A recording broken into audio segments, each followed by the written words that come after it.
दिपेन बर' एबसु बायदि गोथार आफादखौ नागारनानै दिनै बिथाङा हारि सिबिनायनि बाथ्रा बुंदों लासिं सिं दिनै बिथाङा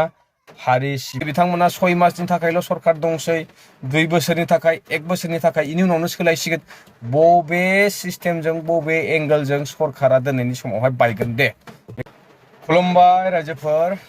मैयानिफ्राय गोबां आपडेट खौरां फैगासिनो दङ आं नोंथांमोनजों शेयार खालामनो सानदोंमोन खिन्थु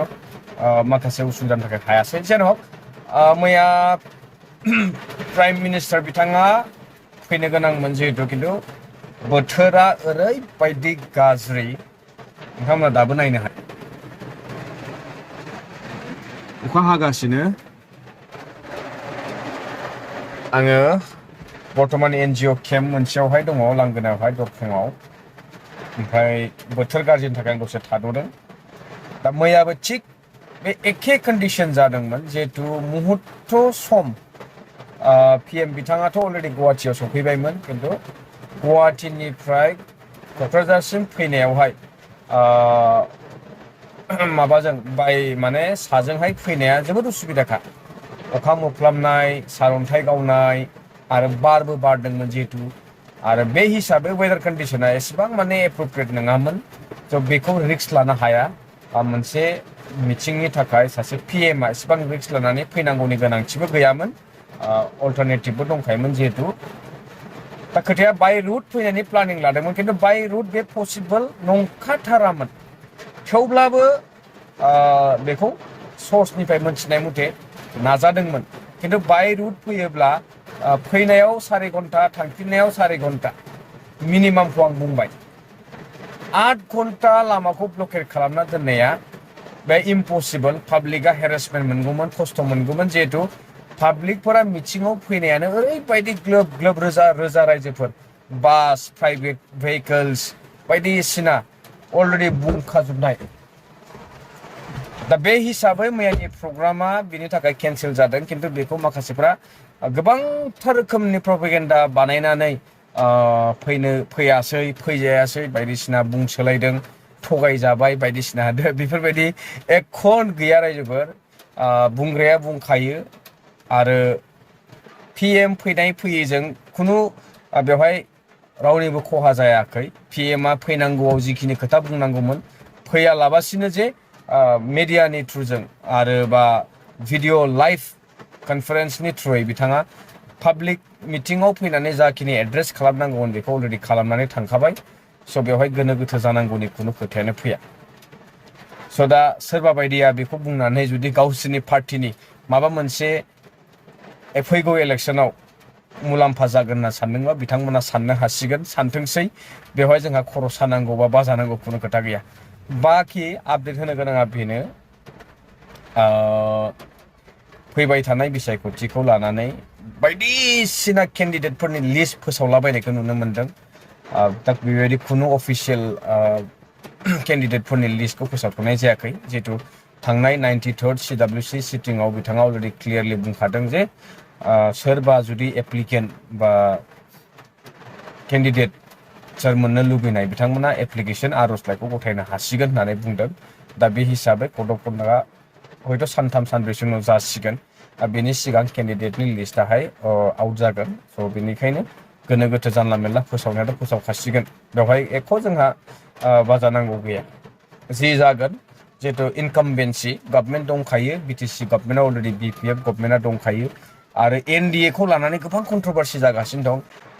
बिजेपिजों सालायजाबाय माजाबाय होननानै नो डाउट 28टा एमसिएलए आउट अफ 40 देरहानानै दंखायो बिथांमोना बेखौ नायाखै जे बिथांमोना मा खोथा होनानै दिनै सोरखौबा सिंगल डिजिटआव लांगोन होनना बुंनाया गावसोरो सिंगल डिजिट जानानै दङ बेखौ सानग्रो आरो थांनाय बारनि रेकर्डखौ जोङो नायनांगोन बिथांमोना बोरैहाय सरकार दायामोन सोरजों एलायन्स थानानै दायामोन बिथांमोननि एलायन्सआ ओरैबायदि गाज्रिमोन जे सोरबा सासे गुगाबानो सरकारानो बायनायमोन दिनै बिथांमोना 6 मासनि थाखायल' सरकार दंसै 2 बोसोरनि थाखाय 1 बोसोरनि थाखाय इनि उनावनो सोलायसिगोन बबे सिस्टेमजों बबे एंगेलजों सरकारा दिनैनि समावहाय बायगोन दे बेखौ नोंथांमोना कमेन्ट्स खालामनानै बुंहर बा निजे सिन्था खालाम 28थायाव 8जन खमैब्लाबो 8जना गुगानांगोन सरकार बायनोब्ला बेनि उनाव बिसोर सरकारखौ बोरै दानांगोन सानना नायदो मोनथाम मोनब्रै पार्टी लोगो नांनानै कलिएशन गभर्नमेन्ट दानांगोन बे पसिबल नामा बिथांमोना खिन्थु थांनाय बारावहाय माबा GSP नि सासे कंग्रेसनि सासे BJP UPPL मोनब्रै पार्टी लोगो नांनानै गभर्नमेन्ट दादोंमोन थेवब्लाबो NDA नि सासनाव बिथांमोना सोलिनांदोंमोन खिन्थु बे बाराव NDA खौ जोङो माबा मोनसे खारननि थाखाय लादों बेवहाय जोङो लाबाबो सोलिनो हायो लायाबाबो सोलिनो हायो बे खोथाया स्पष्टखा दिनै सरकार थानायाव सोरबा MCLA दिनै बिथांमोनजों बायजागोन बे इम्पसिबल आरो हायोब्ला बाय अब्लासो 6 मास बा बोसोरसे बा मास मोनसेयावबो हायो सोलायनो जुदि बिथांमोना गोहो दंब्ला खिन्थु 6 मासनि उनाव सरकार सोलायगोन बोसोरसेनि उनाव सरकार सोलायगोन बेफोर खोथाया टटेलि मिस इनफरमेशन बिथांमोना मोनसे इलेक्शननि एजेन्डा बानायदों जितु आं बारम्बार बुंगासिनो दं एजेन्डा गैया खुनु इस्यु गैया खुनु मिशन गैया खुनु भिजन गैया आरो थाहैबावबाय जोंहा राज्य सभायाव MP मोननाया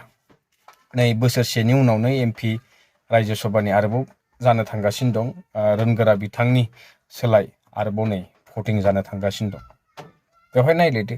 लक सभा फैगासिनो दं बेवहाय नायलायदो बिथांमोना दिनै साथाम मोनसेल' सिंगल पार्टीनिफ्राय दिल्ली पार्लियामेन्टआव रिप्रेजेन्टेटिभ जानो हादों होननानै गोग्गादोंथ' बेबो आल्टिमेटलि सोलायगोन समजों लोगोसे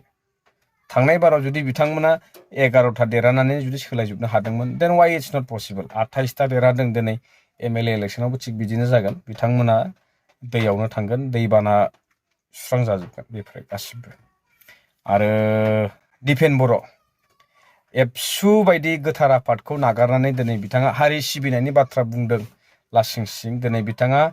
हारि सिबिनायखौ जालदाब जुलदाब गारनानै प्रथमबाराव प्रमद बर' फैबाय नैथि खेबाव नै दिपेन बर'आ हाबबाय थारमाने मा बिथांमोना उद्देश्यआनो बिथांमोननि लक्ष्यआनो बिथांमोननि आदर्शआनो RSS आरो RSS नि थ्रुयै दिनै बिथांमोना नंखायनो BPF खौसो दसियो NDA होननानै बिथांमोनाबो सिंजों अलरेडि NDA खा BJP खा टटेलि गासिबो BJP सापर्ट जोंनो सोलिजोबखानाय आरो राज्य सभायावबो दिनै BJP नि अबदानजोंसो प्रमद बर'आ दिल्लीयाव मोनहैदों बे खोथाखौ नोंबो आंबो स्पष्टयै मिथिखायो थ' बेवहाय रायजो राजाफोरखौ मिसलिड खालामनायनि अनगा इलेक्शनाव माबा मोनसे क्रेडिट मोनगोन होननानै आसाजों बिथांमोना दिनै माखासे खोथाफोरखौ बुंलाबायो आरोखि खिन्थु दिनैनि तारिखाव अपोजिशन गैला अलरेडि UPPLआ BJP नि पकेट सिङाव थाग्रासो पार्टिखा दिनै एक्जिस्टेन्सआव दं गैया बे खुनु मैल'आनो गैला UPPL पार्टी हिसाबै आरो MP दैथायहरबायथ' दिनै बाय कन्टेस्ट माने उइदाउट कन्टेस्ट माने मा बुजियो नोंथांमोना बिथांखौ दिल्लीयाव दैथायहरनानै जाहाथे BTC आवहाय पिसफुली NDA हिसाबै दिनै MLA बिसायख'थिया जालांनो हायो माने आसामाव बेसो दै टारगेटआ आरो नेक्स्ट नोंथांमोना नुलांबाय थागोन लासै लासै बे सोलायजोबगोन आरो UPPL to UPPL जयनिं जानायावलाय माथो गिदिर बाथ्रा जाखो दिपेन बर'आ एबसुआ UPPLआनो एबसु बेजोंनो जोनोम मोननाय UPPL पार्टी आरो UPPL दैदेनगिरिफ्रा बबे स्ट्रिमनिफ्राय फैनाय बेवलाय मा गोदान चेन्ज दं मा गोदान नुखो बेनिखायनो गासिबो टटेलि बेनो रायजो नोंथांमोन नैबेखिनिखौ बुंनानै आङो आंनि बुंनांगौ नोंथांमोननो सुंद'यैब्लाबो आंनिफ्राय हाजासे नोंथांमोननो बेखिनि इनफरमेशनखौ आपडेटखौ हरबाय निउसआथ' मेरला फैगासिनो दं सोर मा बुंदों बुङाखै आं बेजों खुनु खोथा गैया खिन्थु UPPLआनो दिनै UPPLनो आर'नाइ गानलाय सोलाय खालामगासिनो दं स' बेनो रायजो नोंथांमोन लोगो मोनसिगोन नेक्स्ट भिडिअ टिल देन स्टे टिउन्ड बाय बाय